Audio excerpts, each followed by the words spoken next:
السلام علیکم ورحمۃ اللہ وبرکاتہ۔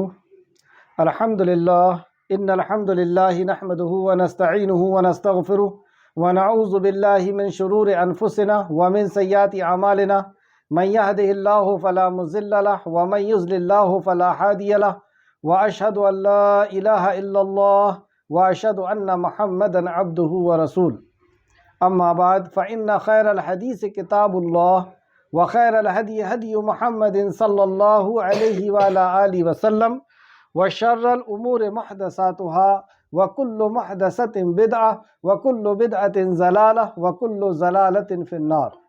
رب اشرح لی صدری ویسر لی امری واحلل عقدۃ من لسانی یفقہوا قولی۔ آمین یا رب العالمین۔ ہر قسم کی تعریف اور شکر اللہ رب العزت کے لیے لائق اور زیبا ہے، جو ساری کائنات کا خالق، مالک، مربی اور منتظم ہے، جو ساری کائنات کو وجود بخشنے والا، ہر مخلوق کی حفاظت کرنے والا اور ہر مخلوق کی ہر ضرورت کا پورا کرنے والا ہے۔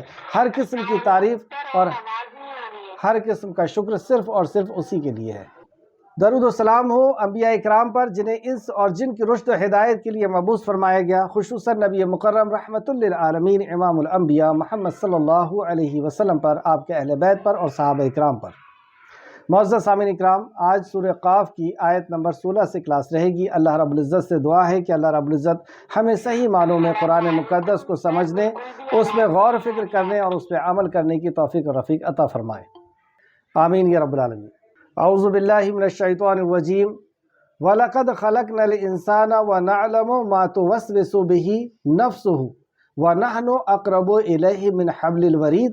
اور البتہ تحقیق ہم نے انسان کو پیدا کیا اور اس کے دل میں ابھرنے والے وسوسوں کو بھی ہم جانتے ہیں، اور ہم اس کی شہرگ سے بھی زیادہ قریب ہیں۔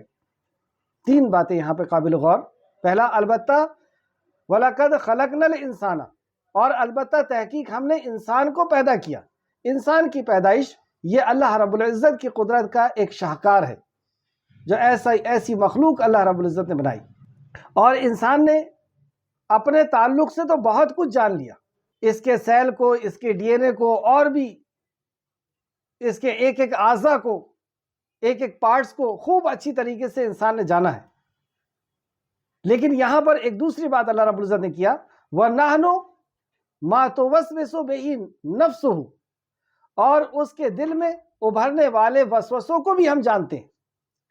ہمارا سائنس وہاں تک نہیں پہنچ سکتا کہ کسی کے دل کے اندر کیا بات چل رہی ہے وہ اس کو جان لے، لیکن ہمارا خالق جہاں پر ہماری نقل و حرکت کو جانتا ہے، جہاں پر وہ ہمارے جسم کے اندر ایک ایک اعضاء کے کام کرنے کو جانتا ہے کہ دل کس طرح دھڑک رہا ہے اور اس کو دھڑکا رہا ہے، سانس کس طرح چل رہی ہے اور اسے چلا رہا ہے، اور ہمارا کھانا کس طریقے سے ہضم ہو رہا ہے اور کس طریقے سے فضلہ باہر آ رہا ہے، سب کچھ جان رہا ہے۔ لیکن وہیں پر اللہ رب العزت ہمارے دل کے اندر جو وسوسے آتے ہیں اس کو بھی وہ جانتا ہے، جو وسوسہ ڈالتا ہے اس کو بھی وہ جانتا ہے۔ تو جہاں پر اللہ رب العزت نے اپنی قدرت کا ایک یہاں پہ بیان فرمایا، وہیں پہ ہمیں الرٹ بھی کر دیا کہ خبردار ہو جاؤ، تمہارے دلوں کے اندر جو باتیں آتی ہیں ہم اسے بھی جانتے ہیں۔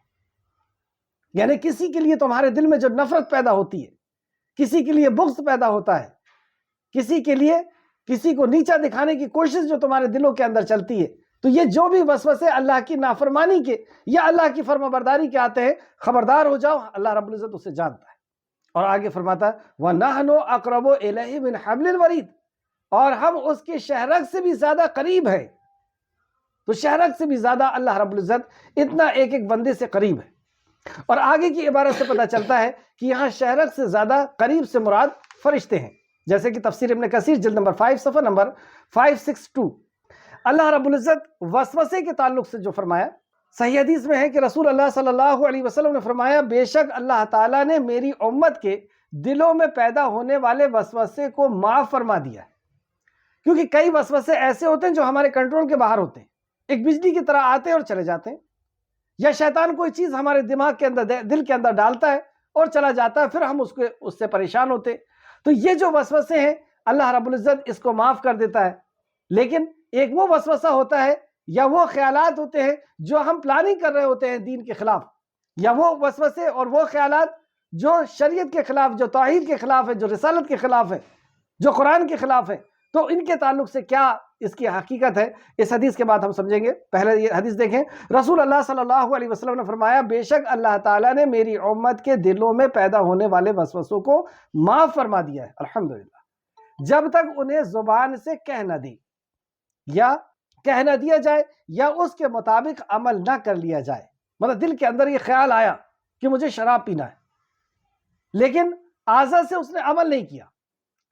دل کے اندر کسی کا بغض آیا لیکن اس کے لیے اس نے غیبت نہیں کیا، یعنی زبان سے اس کی حرکت نہیں کی، اس کے لیے چغلی نہیں کیا، اس کی برائی نہیں کیا، تو دل میں برائی تھی لیکن اس کو بیان نہیں کیا، زبان سے اس کی حرکت نہیں کی اور عمل نہیں کیا، یعنی دل کے اندر شراب کے تعلق سے آئے کہ مجھے شراب پینا ہے، جھومنا ہے، تھوڑا سا اس سے انجوائے کرنا ہے، لیکن کیا نہیں، صرف وسوسہ تھا اور وہ ختم ہو گیا، تو ایسے وسوسے کو اللہ رب العزت معاف کر دیتا ہے۔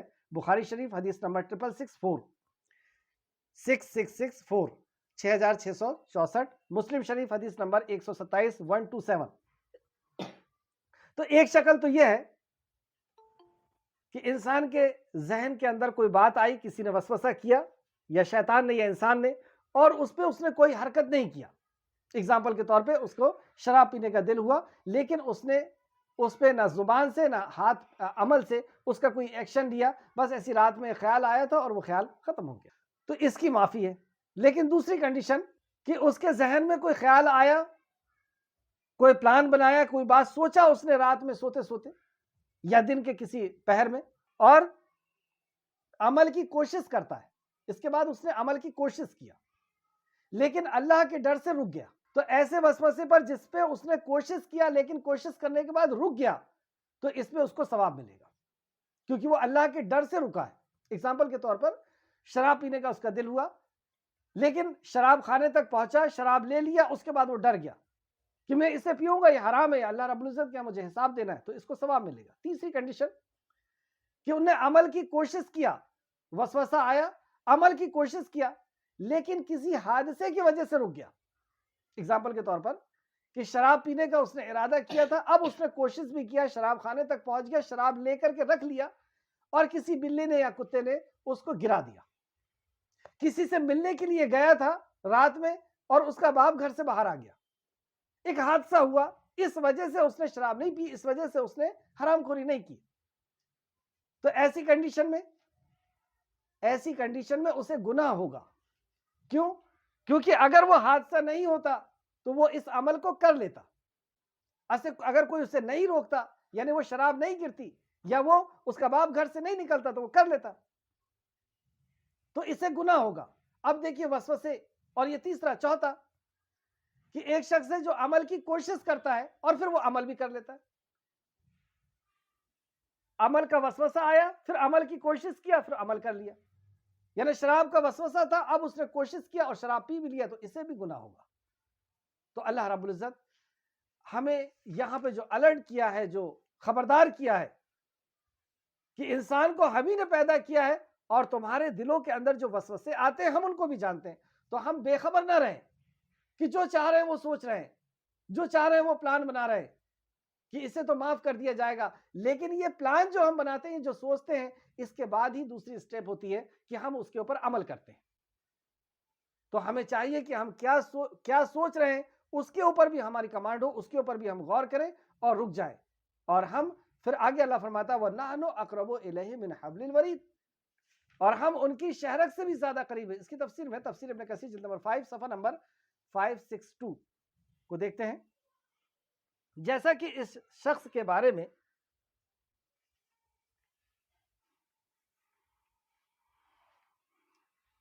اور ہم اس کی شہرک سے بھی زیادہ قریب ہیں، یعنی اللہ تعالیٰ کے فرشتے انسان کی اس شہرگ سے بھی زیادہ قریب ہوتے ہیں۔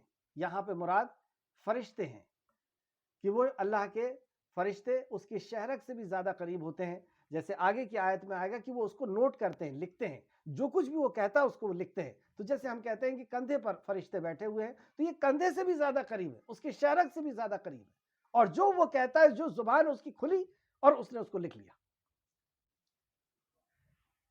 آگے تفسیر ابن کثیر فرماتے ہیں جس نے اس آیت کی تعویل کرتے ہوئے اس کا یہ مفہوم بیان کیا ہے کہ ہم علم کے اعتبار سے اس کے زیادہ قریب ہے، تو اس کے لیے وہ اس نے اس لیے کیا ہے تاکہ حلول کا عقیدہ لازم نہ آ جائے، کیونکہ اگر اس کو ایسا کہا جائے کہ اللہ رب العزت خود اس کے شہرک کے اندر ہے، نعوذ باللہ، تو یہ اس بات پہ پوری امت کا اجماع ہے کہ اللہ رب العزت کسی کے اندر حلول نہیں کرتا، یعنی کسی کے اندر پرویش کسی کے اندر آتا نہیں ہے، نعوذ باللہ۔ اللہ رب العزت عرش پر ہے جیسی اس کی ذات کو لائق ہے، اللہ عرش پر ہے، اس تعلق سے سورہ نمبر 7 آیت نمبر 54 میں بھی فرمایا گیا، سورہ نمبر 10 آیت نمبر 3 میں بھی ہے، سورہ نمبر 20 آیت نمبر 5 میں بھی ہے، سورہ نمبر 25 آیت نمبر 59 میں، سورہ نمبر 13 آیت نمبر 2 اور سورہ نمبر 32 آیت نمبر 4، سورہ نمبر 32 آیت نمبر 4۔ اتنی جگہ میں اللہ نے فرمایا ہے کہ اللہ رب العزت عرش پر مستوی ہے، اور کیسے مستوی ہے؟ جیسے اللہ کی شان کو لائق ہے۔ آگے دیکھیں، حالانکہ اس بات پر اجماع ہے کہ اللہ تعالیٰ کی ذات حلول سے پاک ہے، اور پھر الفاظ بھی اس کے مفہوم کا تقاضا کرتے ہیں، یعنی اسی بات کے مفہوم کا تقاضا یہ الفاظ کرتے ہیں کہ اللہ تبارک و تعالیٰ نے، اللہ جل شانہ نے یہ نہیں فرمایا انا اقرب الیہ من حبل الورید، انا اقرب نہیں کہا کہ میں تمہاری شہرک سے بھی زیادہ قریب، بلکہ کیا کہا؟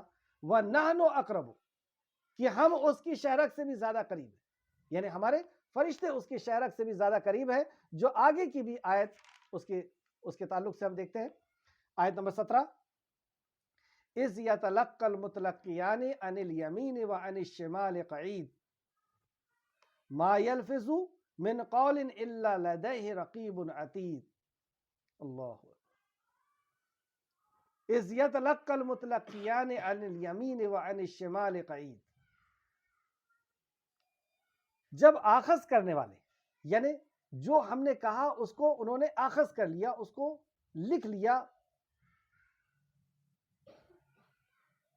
اور دو آخذ کرنے والے یعنی لکھنے والے فرشتے اس کے دائیں طرف اور بائیں طرف بیٹھے، اس کی زبان سے کوئی بات نکلی اور دائیں اور بائیں طرف بیٹھے ہوئے، اور اس کو کیسا وہ جھپٹتے ہیں، کیسا وہ لکھتے ہیں، ما یلفظ من قول الا لدیہ رقیب عتید، انسان جو بھی بات کہتا ہے، اس کے منہ سے جو کچھ بھی نکلتا ہے، یہاں تک کہ آہ نکل گئی، اس نے کہہ دیا مجھے پانی دو، اس نے کہہ دیا مجھے یہاں، جو اس کی زبان سے نکلا اس نے اس کو نوٹ کیا، یہ اللہ رب العزت فرما رہا ہے۔ تو انسان جو بات بھی منہ سے نکالتا ہے، وہ لکھنے کو اس کے پاس ایک نگران کی طرح ہوتے کہ اس نے کچھ کہا اور اسے فوراً اس کو نوٹ کیا جائے، تو نگران کی طرح وہ فرشتے تیار ہوا کرتے ہیں دونوں طرف۔ اس تعلق سے سورہ انفال آیت نمبر 10 اور 12 میں بھی اللہ نے فرمایا، 10 سے 12، حالانکہ بلا شبہ تم پر یقیناً نگہبان فرشتے ہیں جو بہت عزت والے ہیں، جو فرشتے تمہارے آس پاس ہیں وہ بہت عزت والے ہیں، جو تمہاری شہرت سے قریب ہیں، لکھنے والے ہیں، وہ جانتے ہیں جو تم کرتے ہو، وہ لکھتے بھی ہیں اور وہ جانتے ہیں جو تم کرتے ہو۔ ہم بہت بے فکر ہو کر کے زندگی جی رہے ہیں کہ ہمیں کوئی نہیں دیکھ رہا، کوئی نہیں سن رہا، کوئی نہیں جان رہا، لیکن جہاں پر اللہ رب العزت جان رہا ہے، وہاں پر اللہ نے اپنے فرشتوں کو بھی تعینات کیا ہے، اور وہاں پر ہمارے جسم کے اندر وہ صلاحیت اللہ رب العزت نے رکھی ہے کہ وہ جسم بھی اس کو ریکارڈ کر رہا ہے، اور اللہ رب العزت کی بارگاہ میں جا کر کے ہمارا جسم خود گواہی دے گا۔ یہ فرشتے تو الگ ہیں، یہ ان کا لکھا ہوا تو الگ ہے، اور لوح محفوظ میں جو خالق کائنات نے ہماری پیدائش کے ہزاروں سال پہلے لکھ دیا وہ الگ ہے، اللہ رب العزت گواہ ہے، وہ بھی الگ بات ہے، لیکن ہمارا جسم خود اللہ نے ایسی صلاحیت دی ہے کہ یہ بھی لکھ رہا ہے، یہ بھی جان رہا ہے، یہ بھی سمجھ رہا ہے، اور یہ اللہ کی بارگاہ میں کہے گا۔ سورہ ہم بہت بے فکر ہو کر کے جی رہے ہیں، لیکن یہ جب آنکھ کھلے گی، جیسے آگے آیتوں میں آ رہا ہے، اس وقت پتہ چلے گا۔ سورہ جاسیہ آیت نمبر 28 سے 29، سورہ جاسیہ، اور تو ہر امت کو گھٹنوں کے بل گرا ہوا دیکھے گا، حشر کے میدان میں خالق کائنات فرما رہا ہے، اللہ کے ہاں بات بدلی نہیں جاتی، بالکل بعین ہی ایسا ہوگا جیسے کہ کل کا سورج نکلے گا، کیسا یقین ہے کہ نکلے گا، پھر رات ہوگی، یقین ہے کہ رات ہوگی۔ اسی طریقے سے یہ ہو کر کے رہے گا کہ تو دیکھے گا حشر کے میدان میں کہ ساری امت اپنے گھٹنوں کے بل پڑی ہوئی ہے، ہر امت اپنے اعمال نامے کی طرف بلائی جائے گی، اپنے اپنے اعمال نامے کی طرف بلائی جائے گی۔ آج تمہیں اس کا بدلہ دیا جائے گا جو تم کیا کرتے تھے، یہ ہماری کتاب ہے جو تم پر حق کے ساتھ بولتی ہے، بے شک ہم لکھواتے جاتے ہیں جو تم عمل کرتے ہو۔ اللہ نے آخر فرمایا ہم لکھواتے جاتے ہیں جو تم عمل کرتے ہو، جو کچھ بھی زبان سے نکلتا ہے۔ اس تعلق سے چند حدیث دیکھتے ہیں، یعنی الغرض انسان کی ہر بات لکھی جا رہی ہے، لہٰذا ضروری ہے کہ وہ اچھی بات کہے ورنہ وہ خاموش رہے۔ جیسا کہ حضرت ابو ہریرہ رضی اللہ عنہ بیان کرتے ہیں، رسول اللہ صلی اللہ علیہ وسلم نے فرمایا جو شخص اللہ اور قیامت پر ایمان رکھتا ہے، یعنی جو یہ وعدہ دعویٰ کرتا ہے کہ وہ اللہ پر اور قیامت کے دن پر ایمان رکھتا ہے، یعنی یہ ایمان کا تقاضا ہے۔ اللہ مجھے بھی ہم سب کو توفیق عطا فرمائے کہ ہم نبی مکرم صلی اللہ علیہ وسلم کی اس بات پر ہم سب عمل کرنے والے ہو جائیں۔ یہی ایک چیز ہے جو ہمیں جنت میں لے کر کے جائے گی، اور یہی ایک چیز ہے جو جہنم میں لے کے جائے گی۔ تو جو شخص اللہ اور قیامت پر ایمان رکھتا ہے اسے چاہیے کہ وہ خیر کی بات کہے یا خاموش رہے، یا اچھی بات کہے یا وہ خاموش رہے۔ بخاری شریف حدیث نمبر 6018 ہمیں بولنے کا بہت شوق ہے، بس جو منہ میں آ رہا ہے، جو سامنے ہے، بس اس کے خلاف یا اس کے بس بولنا ہے، اس کا کیا نتیجہ نکلے گا۔ اور بہنیں بہت شوقین ہوتی ہیں، بولنے کی بہت شوقین، کہ جو بھی ہے، جو سامنے بیٹھا ہوا ہے، ہمیں بولنا ہے۔ بولنے میں بھی اپنا فخر محسوس کرتے ہیں، اپنی تعریف محسوس کرتے ہیں کہ ہم اتنا بولنے والے ہیں۔ ایک ایک زبان کے اندر سے جو بات نکل رہی ہے ہمیں سوچ سمجھ کے نکل رہی ہے، بغیر سوچے سمجھے نکل رہی ہے، بس نکالنا ہے، کینچی کی طرح زبان کو چلانا ہے۔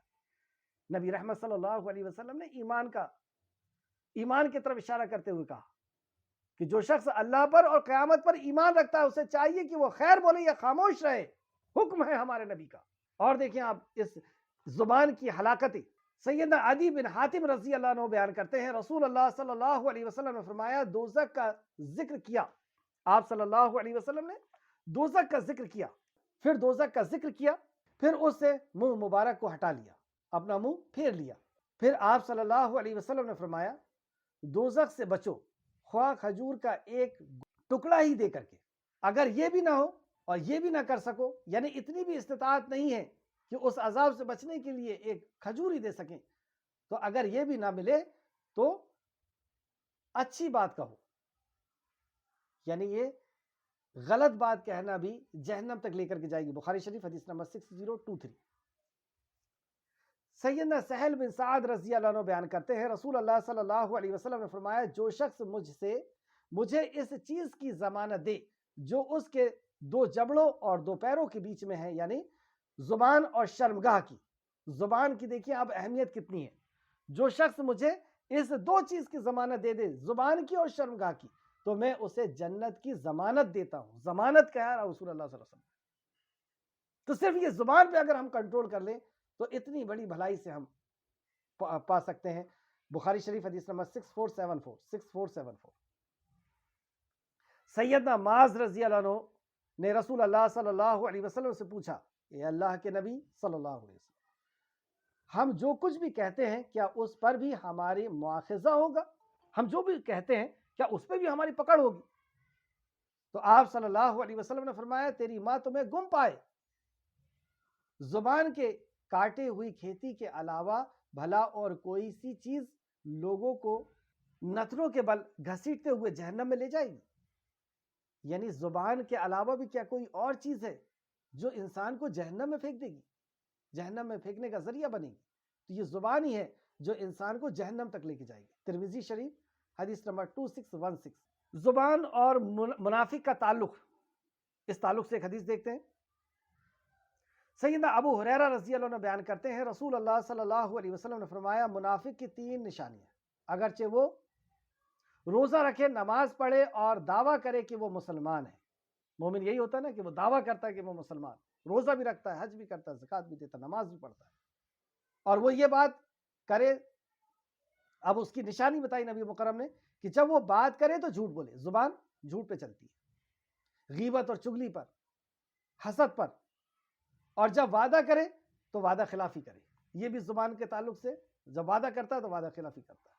اور جب اسے امین بنایا جائے تو اس پہ خیانت کرتا ہے. امانت پہ جس نے کوئی بات رکھنے کے لیے دیا ہے اور اس بات کا بھی وہ امانت میں خیانت کر رہا ہے، یا کوئی چیز رکھنے کے لیے دیا اس پہ امانت میں خیانت کر رہا ہے. اور یہ دین خود ہمارے پاس امانت ہے، اس امانت میں بھی خیانت کرتا ہے کہ اسے لوگوں تک نہیں پہنچاتا. بخاری شریف حدیث نمبر 3333، مسلم شریف حدیث نمبر 59 اور 110. ایک دوسری حدیث سے ہم کو چوتھی علامت بھی بتائی جاتی ہے کہ جب وہ جھگڑا کرتا ہے تو گالی گلوچ پر آ جاتا ہے. جب کوئی ٹینشن ہوتی ہے تو گالی گلوچ پہ آ جاتا ہے. تو یہ زبان کی ہلاکت ہے کہ انسان بے شعوری طور پر کوئی بات کہتا ہے اور وہ بہت دور چلا جاتا ہے، مطلب جہنم کے بہت دور کے حصے میں چلا جاتا ہے. اور زبان ہی سے کوئی اچھی بات کہتا ہے اور وہ جنت کے بہت قریب آ جاتا ہے. زبان کے بعد اللہ رب العزت نے بیان فرمایا، آیت نمبر 17 پھر سے دیکھیں. اذ یتلقى المتلقیان عن الیمین وعن الشمال قعید ما تلفظ من قول الا لدیہ رقیب عتید وجاءت سکرۃ الموت بالحق ذالک ما کنت منہ تحید. وجاءت سکرۃ الموت، اور موت کی سختی، حق الیقین، موت اس کے سامنے آ چکی. کہا جائے گا یہی ہے وہ موت جس سے تو بھاگتا تھا. آج ہم موت کی طرف اپنے خیال تک کو نہیں آنے دیتے، اپنے خیال کو بھی موت سے بھگاتے ہیں.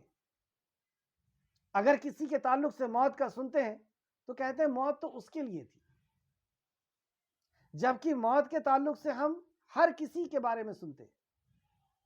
کبھی کسی جوان کے بارے میں سنتے ہیں، کبھی کسی بچے کے بارے میں سنتے ہیں، کبھی کسی بوڑھے کے بارے میں سنتے ہیں، کبھی رئیس کے بارے میں سنتے ہیں، کبھی غریب کے بارے میں سنتے ہیں، کبھی ڈاکٹر کے بارے میں سنتے ہیں، کبھی مریض کے بارے میں سنتے ہیں، کبھی رئیس کے بارے میں، کبھی دولت مند کے بارے میں سنتے ہیں. ہر کسی کے بارے میں ہم موت کے بارے میں سنتے ہیں، لیکن اپنے بارے میں جب سوچنے کی بھی باری آتی ہے تو ہم اپنے ذہن کو وہاں سے ہٹاتے ہیں.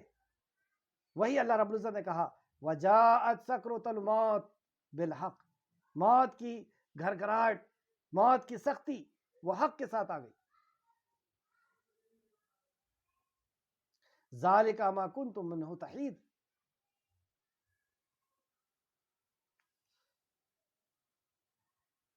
کہا جائے گا یہی وہ موت ہے جس سے تو بھاگا کرتا تھا.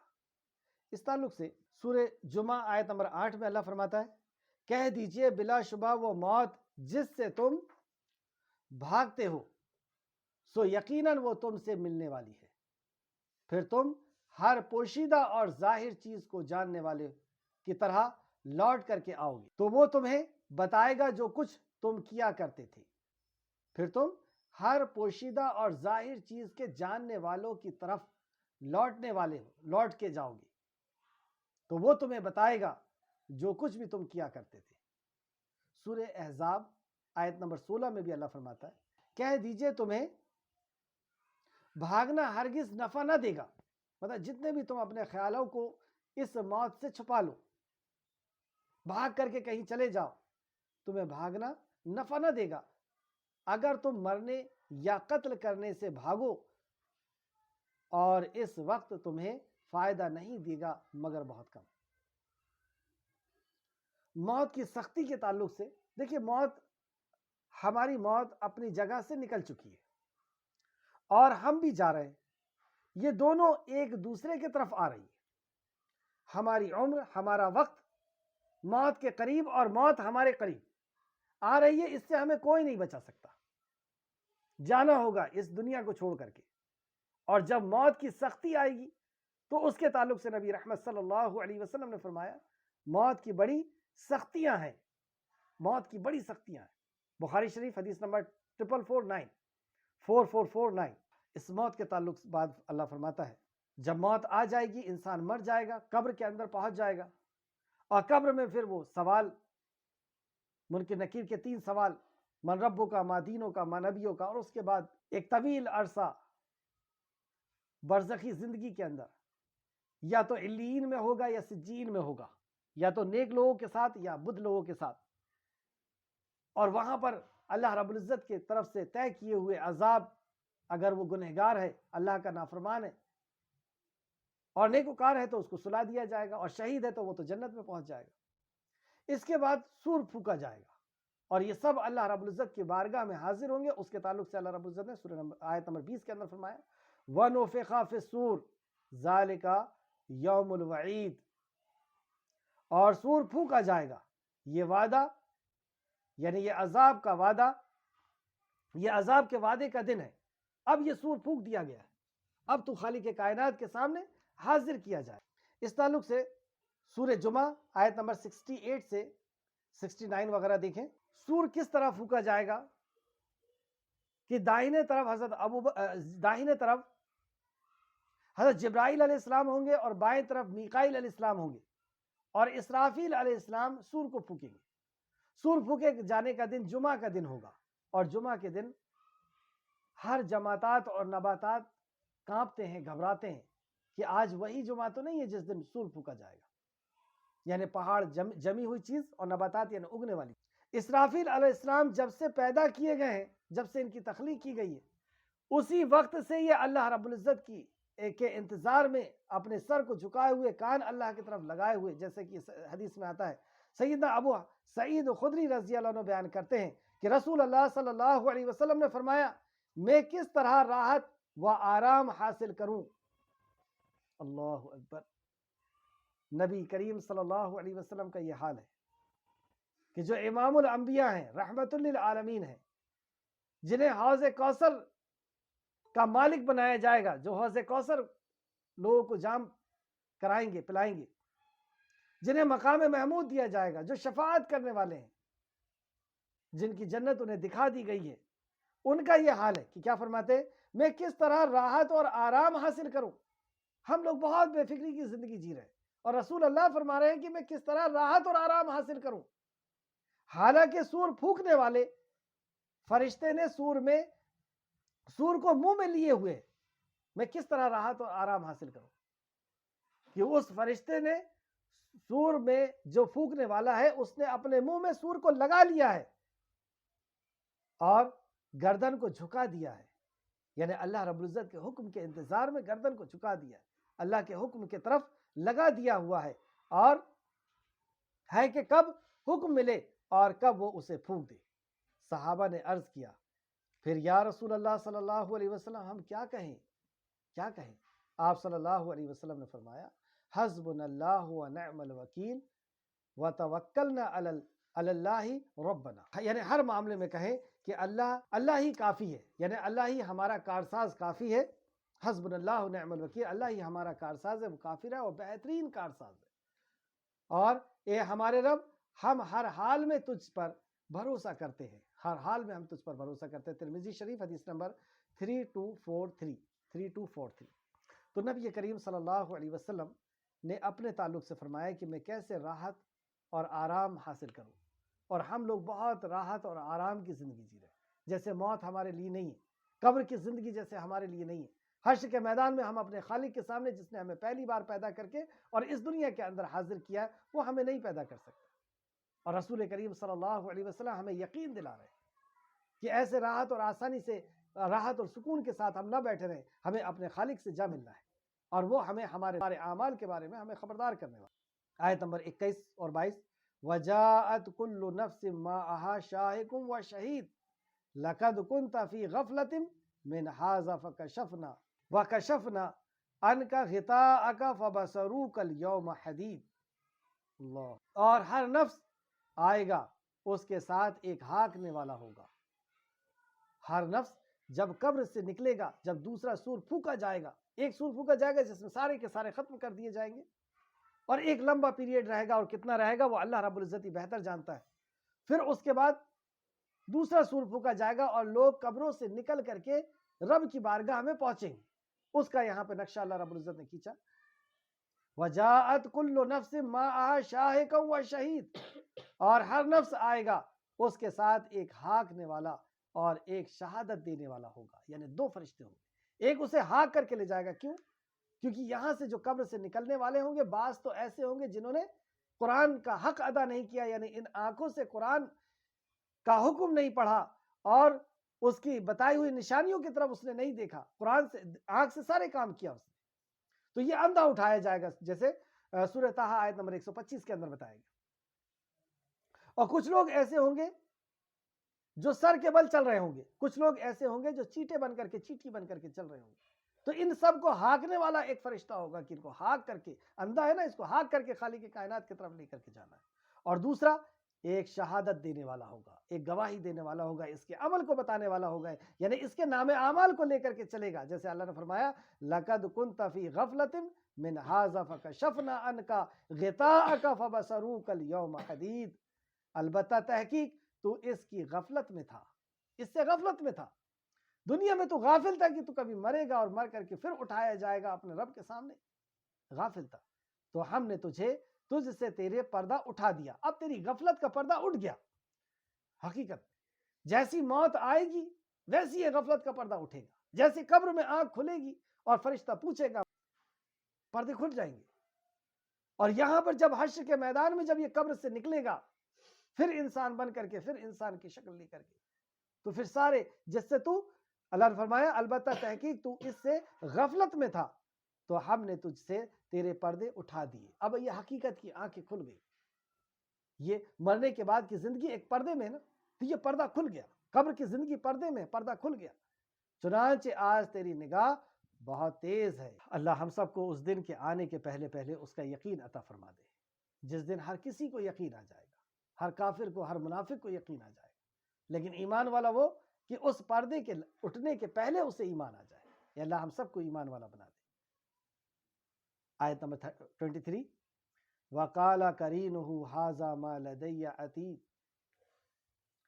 اور اس کا ساتھی، یعنی اس کا ساتھی، اس کا جو فرشتہ ہے وہ کہے گا، یہ ہے وہ روداد جو میرے پاس تیار ہے، یہ ہے وہ روداد جو تو نے عمل کیا تھا، دن کے اجالے میں ہو، رات کے اندھیرے میں ہو، جوانی میں ہو، دولت کے نشے میں ہو، عزت کے نشے میں ہو، یہ جو تو نے عمل کیا تھا، یہ پوری روداد میرے سامنے ہے، تیرے سامنے لے آیا۔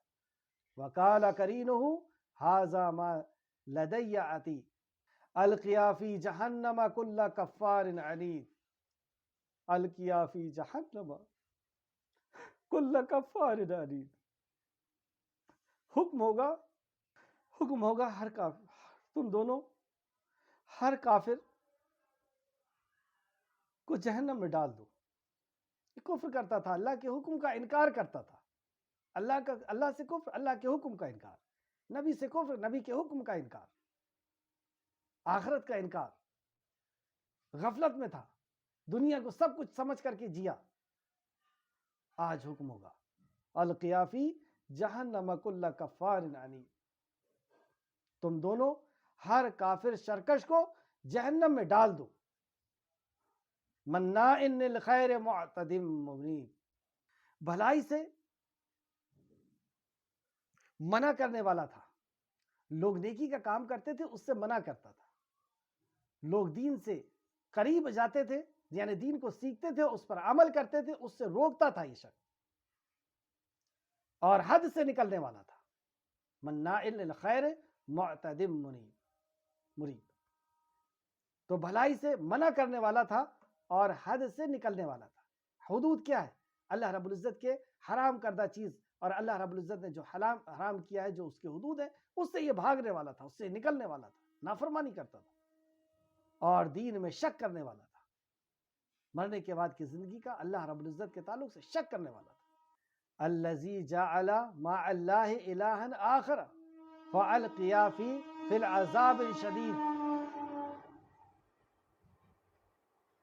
الذی جعل مع اللہ الہا آخر فالقیاہ فی العذاب شدید، وہ اس نے اللہ کے ساتھ دوسرا معبود ٹھہرایا تھا، اللہ کے علاوہ کسی اور کو حاجت روا، کسی اور کو مشکل کشا سمجھا تھا، کسی اور کو عزت اور ذلت کا مالک سمجھا تھا، کسی اور کو رزق دینے والا سمجھا تھا، یا خود اپنے آپ کو کچھ سمجھا رکھا تھا، اپنے آپ کو اپنی ضرورت کا پورا کرنے والا سمجھا تھا، اپنی مصیبت کا دور کرنے والا سمجھا تھا، اپنے آپ کے اوپر غرور تھا، اپنے آپ کو الہ بنا رکھا تھا، اور جس نے اللہ کے ساتھ دوسروں کو معبود بنا لیا تھا۔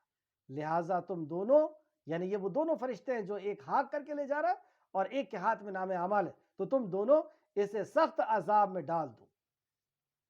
فوری طور پہ اس کے عذاب کا حکم ہو رہا ہے، جیسے مسند احمد کی ایک حدیث امام احمد نے حضرت ابو سعید خدری رضی اللہ عنہ سے روایت کیا ہے کہ نبی کریم صلی اللہ علیہ وسلم نے فرمایا آگ سے ایک گردن نکلے گی، مطلب جہنم جو بھڑکائی جائے گی اور حشر کے میدان میں لائی جائے گی تو اس کی ہولناکی ہم جانتے ہیں کہ وہ ایسے چیخے گی، ایسے چلائے گی، ایسے غیظ و غضب میں ہوگی جہنم کہ مارے جوش کی جہنم ایسا لگے گا کہ پھٹ پڑے گی.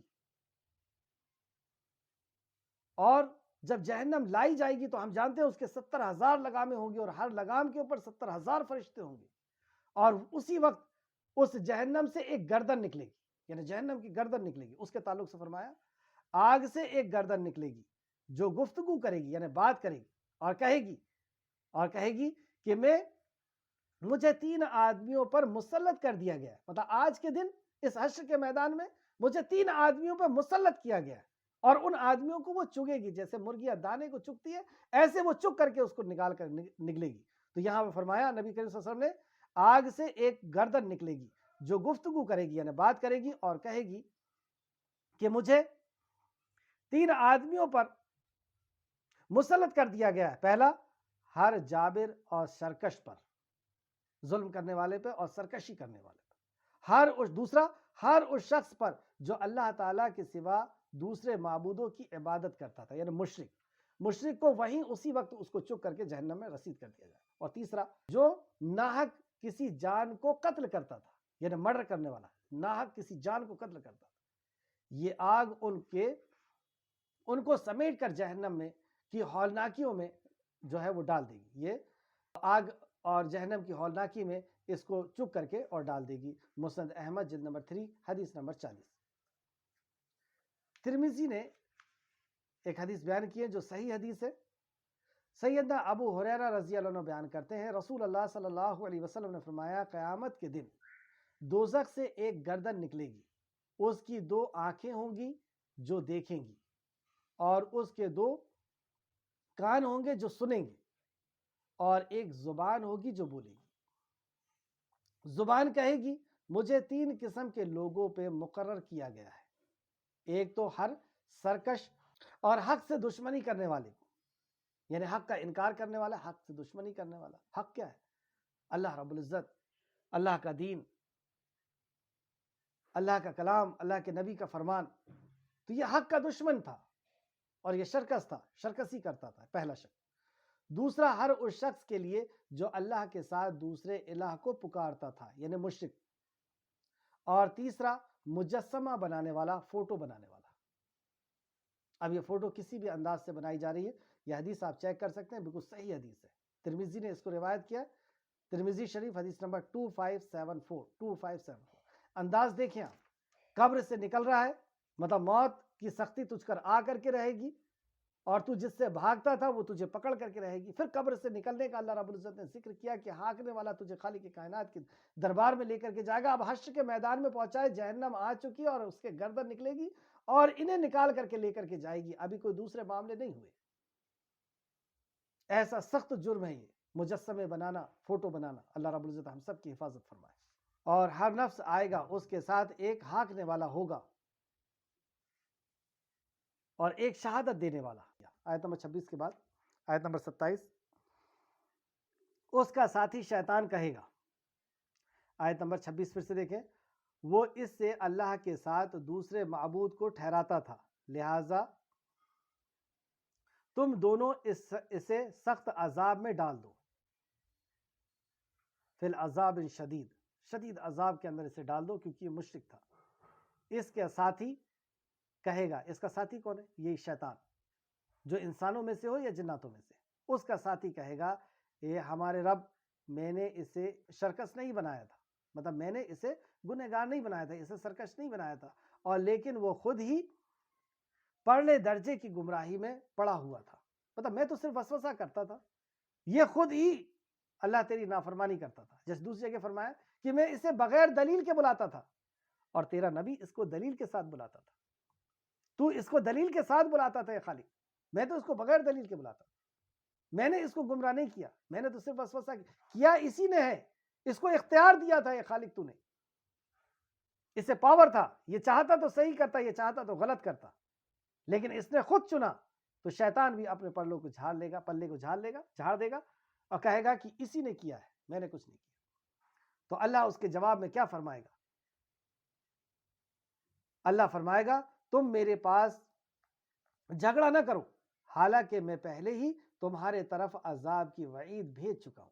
میں نے تو پہلے ہی تمہارے طرف، یعنی شیطان کی طرف، انسانوں کی طرف عذاب کی وعید بھیج چکا ہوں کہ جس نے ایسے ایسے کام کیا، یعنی کوئی بھی چیز چھپی ہوئی نہیں ہے کہ کل ہمیں حشر کے میدان میں پتہ چلے کہ اچھا ایسا تھا، یہ گناہ تھا۔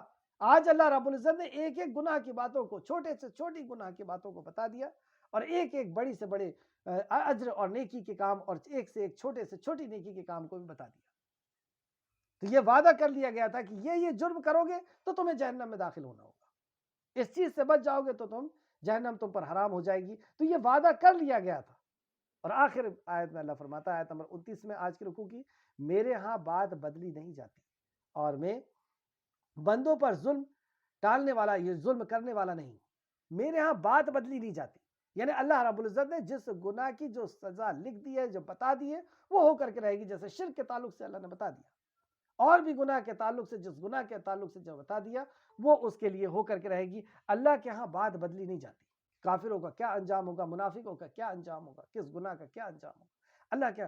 اور اس آیت میں سے ایک بات اور سمجھ لیں کہ اللہ رب العزت کے ہاں بات بدلی نہیں جاتی، یعنی اللہ کی ہی بات ہے، جو قرآن ہے اور جو وحی، جو حدیث ہے، وحی جلی، وحی خفی، وحی مطلوع، وحی غیر مطلوع۔ مطلوع جو تلاوت کی جاتی ہے قرآن ہے، اور غیر مطلوع جو حدیث ہے، جو تلاوت نہیں کی جاتی۔ تو حدیث بھی بدلی نہیں جاتی، یعنی جو لوگ تعویل کرتے ہیں حدیث کے اندر، اور خاص طور پر ان حدیثوں کے اندر جس کا تعلق علامت قیامت سے ہے، قیامت کی نشانیوں سے، اس میں بہت تعویل کرتے ہیں۔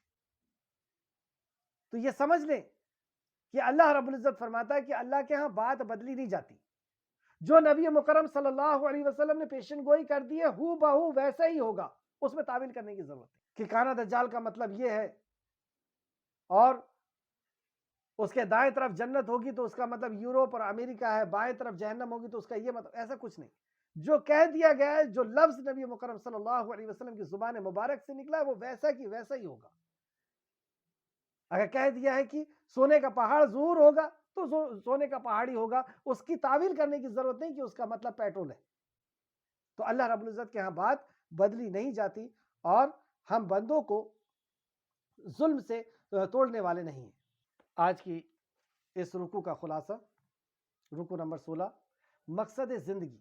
اس دوسرے رکوع میں مقصد زندگی جو ہمیں پتہ چلی کہ اپنے عمل کے بارے میں فکر مند رہنا ہے۔ اللہ رب العزت ہمارے دل کے وسوسے کو، اور زبان سے جو بات بھی نکلتی ہے اس بات کو بھی اللہ رب العزت جانتا ہے، اور ہمارے حشر کے میدان میں بتانے کے لیے اس کو لکھوا بھی دیا ہے۔ تو ہم اپنے عمل کے بارے میں فکر مند رہیں، اس کے سامنے ہمیں حاضر ہونا ہے، اور ہر حال میں ہمیں حاضر ہونا ہے۔ اللہ ہمارا رب ہے، اس رب کے تعلق سے ہم معرفت حاصل کریں۔ پہلا، اللہ تعالیٰ انسان کے دل کے اندر ابھرنے والے وسوسے تک کو جانتا ہے۔ جو ہمارے دل کے اندر ابھرتے ہیں وہی ہم سمجھ لیں کہ ہمارا رب جان رہا ہے، اور اس سے اگر صحیح ہے تو اس وسوسے کو باقی رکھیں، اس خیالات کو باقی رکھیں، اور اگر اللہ کی نافرمانی کی تو اس کو وہیں پہ اس وقت ختم کر دیں، کیونکہ وہ سن رہا، وہ ان وسوسے کو جان رہا ہے۔ آیت نمبر 16۔ دوسرا، اللہ تعالیٰ ہماری رگ جان سے بھی زیادہ قریب ہے۔ آیت نمبر 16۔ تیسرا، اللہ تعالیٰ نے انجام بد سے خبردار کر دیا ہے، مطلب برے انجام سے ہمیں خبردار کر دیا ہے، جو جو بری چیزیں تھیں ان سے ہمیں خبردار کر دیا۔ آیت نمبر 2۔ چوتھا، اللہ تعالیٰ حق کا انکار کرنے والوں کو جہنم میں پھینکنے والا ہے۔ آیت نمبر 24 کی روشنی میں۔ آیت نمبر 29 کی روشنی میں، اللہ تعالیٰ کے ہاں بات بدلی نہیں جاتی۔ جو اللہ رب العزت نے بیان فرما دیا، وہ بات کے اندر کوئی بھی تبدیلی نہیں ہوگی۔ اللہ پیدا کرے گا یعنی پیدا کرے گا، حساب لے گا یعنی حساب لے گا، اس کے ہاں بات بدلی نہیں جاتی۔ رسول اللہ صلی اللہ علیہ وسلم ہمارے رہنما ہے۔ نمبر 1، رسول اللہ صلی اللہ علیہ وسلم نے غافل ہونے سے بچایا کہ ہم غفلت کی زندگی نہ جئیں۔ آیت نمبر 22 کی تفسیر کی روشنی میں۔ دوسرا، رسول اللہ صلی اللہ علیہ وسلم نے حق سے دشمنی سے بچایا، حق کی دشمنی سے بچایا، یعنی حق پر عمل کرنے سکھائی۔ آیت نمبر 19 کی روشنی۔ تیسرا، رسول اللہ صلی اللہ علیہ وسلم نے خیر کو روکنے سے بچایا، خیر کو روکنے سے بچایا، آیت نمبر 25 کی روشنی میں۔ رسول اللہ صلی اللہ علیہ وسلم نے حد سے بڑھنے سے بچایا، رسول اللہ صلی اللہ علیہ وسلم نے شک میں پڑنے سے بچایا، آیت نمبر 25 کی روشنی میں۔ انجام، آج کی کلاس میں کیا انجام ہمیں پتہ چلا کس عمل کا؟ جس نے اللہ کے ساتھ دوسرے معبود بنایا اسے سخت عذاب میں ڈال دیا جائے گا، یعنی وہ جہنم سے ایک گردن جو نکلے گی اسے پکڑ کر کے وہ جہنم کے اندر داخل کر دے گی۔ آیت نمبر 26 کی روشنی میں ناکام لوگوں کے رویے۔ ناکام لوگوں کے رویے میں نمبر 1، غافل ہونا۔ اللہ رب العزت ایسی غفلت کی زندگی سے ہمیں محفوظ رکھے، ایسی غفلت کی صبح اور شام سے اللہ رب العزت ہمیں محفوظ رکھے۔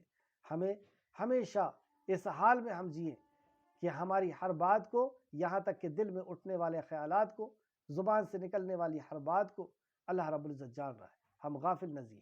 آیت نمبر 22 کی روشنی میں ناکام لوگ غفلت میں جیتے ہیں۔ دوسرا، ناشکری کرنے والا ہوتا ہے، آیت نمبر 24 کی روشنی میں۔ تیسرا، حق سے دشمنی رکھنے والا ہوتا ہے، یعنی حق سے جو حق ہے اس کے اگینسٹ میں کرنے والا، دشمنی رکھنے والا، آیت نمبر 19 کی روشنی میں۔ خیر کو روکنے والا، خیر کی بات کو یعنی دین کی بات کو روکنے والا، آیت نمبر 25 کی روشنی میں۔ پانچواں، حد سے بڑھنے والا، اللہ کی جو حدود ہے اس کو پامال کرنے والا، آیت نمبر 25 کی روشنی میں۔ چھٹواں، شک میں پڑنے والا، آیت نمبر 25 کی روشنی میں۔ شک میں پڑتا تھا نا، اسی لیے اس کو جہنم رسید۔ ساتواں، دور کی گمراہی میں پڑنا، آیت نمبر 27 کی روشنی میں۔ آٹھواں، اللہ کے ساتھ دوسرا معبود بنانا، آیت نمبر 26 کی روشنی میں۔ یہ سب ناکام لوگوں کے رویے۔ آؤ کچھ کر لیں۔ جہنم میں لے جانے والے خواہشات سے بچنا ہے، جہنم میں لے جانے والی ساری خواہشات سے ہمیں بچنا ہے۔ دوسرا، حق کا انکار نہیں کرنا ہے۔ تیسرا، حق سے دشمنی نہیں کرنا ہے، یعنی حق پر عمل کرنا ہے۔ خیر اور بھلائی کے کاموں میں کبھی رکاوٹ نہیں بننا ہے، اللہ ہم سب کو محفوظ رکھے۔ حد سے تجاوز نہیں کرنا ہے۔ دیکھیے، خیر اور بھلائی کے کاموں میں رکاوٹ یہ حسد کے بنا پر بھی بن جاتے ہیں۔ اللہ اس کی سمجھنے کی بھی ہمیں توفیق دے کہ کہیں ایسا نہ ہو کہ انجانے میں ہم خیر سے دوسروں کو روکنے والے بن گئے۔ پانچواں، حد سے تجاوز نہیں کرنا ہے انشاءاللہ تعالی۔ چھٹواں، شک میں مبتلا نہیں ہونا ہے انشاءاللہ تعالی، شک میں مبتلا نہیں۔ حق ہے، قبر حق ہے، جنت حق ہے، جہنم حق ہے۔ منزل کہاں ہے ہماری؟ کیا اس کلاس کے دوران ہمارے ذہن کے اندر یہ بات آئی؟ نمبر 1، کیا میں نے غافل ہونے سے بچنے کا ارادہ کر لیا ہے؟ دوسرا، کیا میں نے حق سے دشمنی نہ کرنے کا ارادہ کر لیا ہے؟ تیسرا، کیا میں نے خیر سے نہ روکنے کا ارادہ کر لیا ہے؟ خیر کوئی بھی پڑھا رہا ہے، کوئی بھی سکھا رہا ہے، کوئی بھی سمجھا رہا ہے، حق خیر ہے، اس سے نہ روکنے کا ارادہ کر لیا۔ چوتھا، کیا میں نے شک میں نہ پڑنے کا ارادہ کر لیا ہے؟ آخر میں اللہ رب العزت سے دعا ہے کہ خالق مالک جو کچھ بھی ہم نے پڑھا اس پہ ہمیں مزید غور و فکر کرنے کی تو توفیق اور رفیق عطا فرما۔ جب تک اس دنیا کے اندر زندہ رکھ، ایمان کے ساتھ ہمیں زندہ رکھ، اسلام کے ساتھ ہمیں زندہ رکھ، اور ہمارا خاتمہ بالخیر فرما دے۔ آمین یا رب العالمین۔ اللہم صلی وسلم علی نبینا محمد، اللہم صلی وسلم علی نبینا محمد، اللہم صلی وسلم علی نبینا محمد۔ آمین یا رب العالمین۔